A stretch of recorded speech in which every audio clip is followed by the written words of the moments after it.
Hi everyone, it's Lucky and welcome back to my YouTube channel. So today is the second week of me unboxing my stored figures that I've been collecting for the last few months and been forgetting or too lazy to open on camera. So if you haven't watched the first part, feel free to watch it, but if you just want to watch this one, it's fine because it's not like any of these are like connected figures, except there's two pairs that are part of the same set. I know the same situation with the last video, but anyway, they weren't from the same series of figures, so I'll stop rambling and I'll just get on to the first figure. So the first figure, I actually already unboxed her quite a while ago because my mom actually really likes the series, and it's the Mushroom Girl series number 4 Shaggy Ink Cap. With her pre-order, she came with a bonus of a clear file. It's a very small clear file, I think it's like an A4 size, so I don't know exactly if I'll ever use it, so there's a quick look at that. She also came with her, obviously she came with her instruction manual, which looks like a storybook, which is so very cute. All the illustrations inside are so nice, and I also like that in the very back they actually have a little information about the actual mushroom she's based off of. I always found that very interesting. As for the figure herself, she is very cute.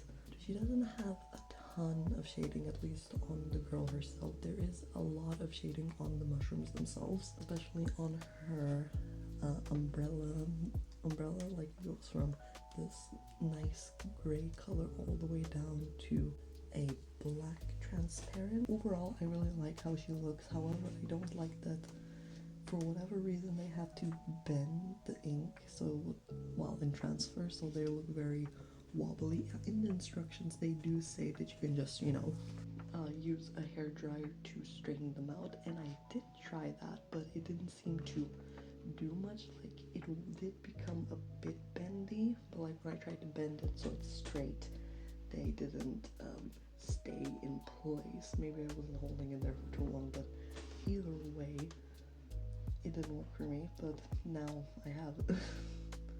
So now they're a bit crooked, but you don't really see it from far away, so it's fine.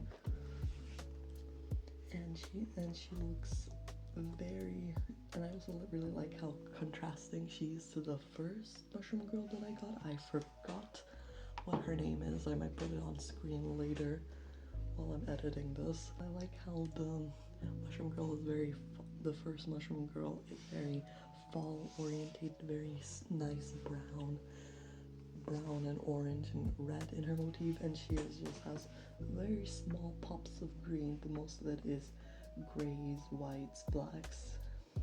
Next one that we're going to be doing a rarity from the My Little Pony Bishoujo line. So this is rarity 1/7 scale, and I think this is actually the series that really got me into figure collecting. I saw a picture of them on Instagram or maybe on TikTok, and when I saw them, I'm like, oh my god, I think I just have to start collecting figures because they look so good.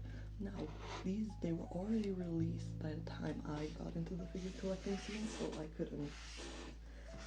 could find them secondhand, but either some of them were very overpriced or very hard to find, or both.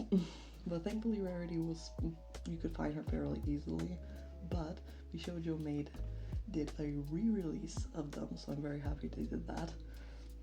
And she looks absolutely stunning, elegant, grace, beauty. I mean, all of these this figure perfectly encapsulates Rarity, the diva, the fashionista. And I also really like that her pony form is also kind of like sitting there, kind of showing off her divaness.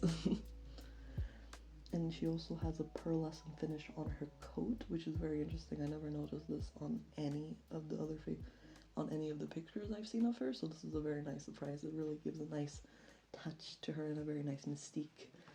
Overall, the main figure herself, she doesn't have a ton of shading on her. She does have this weird hair shine on the back of her head, which is very off-putting when I look at it. But overall, she has a very nice gradient on her hair. And all the there's also nice shading on all the crinkling in her clothing, and also her top is pearlescent as well, so she matches her tone quite well.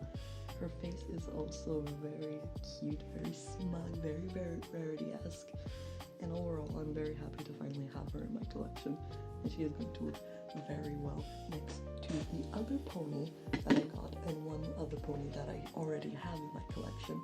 And the other pony I got is Rainbow Dash, and Rainbow Dash she was probably the hardest to find in the aftermarket. I saw her going for up to 400 in the aftermarket, and these figures were very cheap on release. They were only like 105 USD, if I remember correctly. They were not that expensive, but I understand why particularly Rainbow Dash was probably the most expensive one in the aftermarket, because in my personal opinion, out of all of them, she has the most dynamic pose, she has the most interesting facial expression, and it just perfectly encapsulates like Rainbow Dash. Rainbow Dash is 20% cooler than all of us.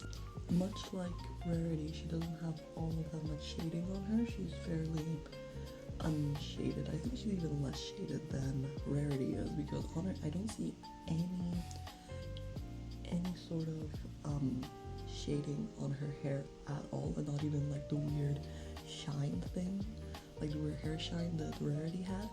She only has most of the airbrushing is on her jacket, her pants, and then some on her skin. Everything else is just unshaded, but that's fine because she doesn't need any shading, guys. She looks amazing as she is, and I really love the little detail on her shoes, that her left and right shoe have only one wing on each side of them, making it look like they're actually two pairs of wings, like because she's a Pegasus, so that's a very sweet, cool touch. So I'm very happy that they did a re-release of the series, and I didn't have to buy her for like $400 on the aftermarket, and she'll look really nice next to Rarity and Princess Luna. Yes, I got Princess Luna. I didn't get her on release because she wasn't there on release. She was already released at that point. I actually got her off of my figure collection from a very sweet person who sent her to me. She was sold for the same price she was purchased at, so that was a very nice thing to experience as my first proper purchase on MFC. So these three stunning ladies will look very nice on their own shelf, and whenever Chrysalis comes in, she's joining the roster. I'm still not sure if I'm going to put her next to Luna or maybe to the side, but Luna is definitely going to stay in the middle, and the other two are going to be standing beside her for the time being. Video. And do you own any of these figures? Do you want? Let me know. Overall, that's all I have for you today. I'll see you on that. I'll see some of you there, and if I don't, maybe I'll see you in the next video. But until then, this has been Lucky, and as always, Lucky out.